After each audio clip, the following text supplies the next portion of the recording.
Shtetet e Bashkuara kanë vendosur një bombardues strategjik B1 për misione kundër objektivave të lidhura me korpusin e Gardës Revolucionare Islamike të Iranit, sipas raportimeve të mediave amerikane.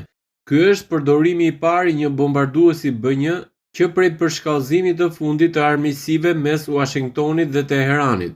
B1 është një nga avionët më të fuqishëm bombardues të ushtrisë amerikane, i njohur për shpejtësinë supersonike dhe kapacitetin e lartë për mbajtjen e armëve, duke zgjeruar aftësitë goditëse të SBA-s në rajon.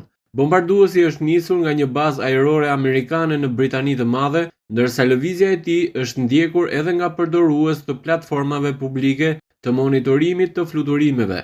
Ndërkohë, sipas zyrtarëve amerikanë dhe izraelit, presidenti Donald Trump po shqyrton mundësinë e ndërmarrjes së operacioneve të reja ushtarake kundër Iranit. Megjithatë, autoritetet amerikane nuk kanë bërë të ditura objektivat konkrete të operacionit dhe as rezultatet e tij. Vendosja e bombarduesit vjen në një kohë kur tensionet në lindjen e mesme janë rritur ndjeshëm pas shkëmbimeve të sulmeve me dronë dhe raketa mes Iranit dhe forcave të mbështetura nga SBA-ja e Izraelit.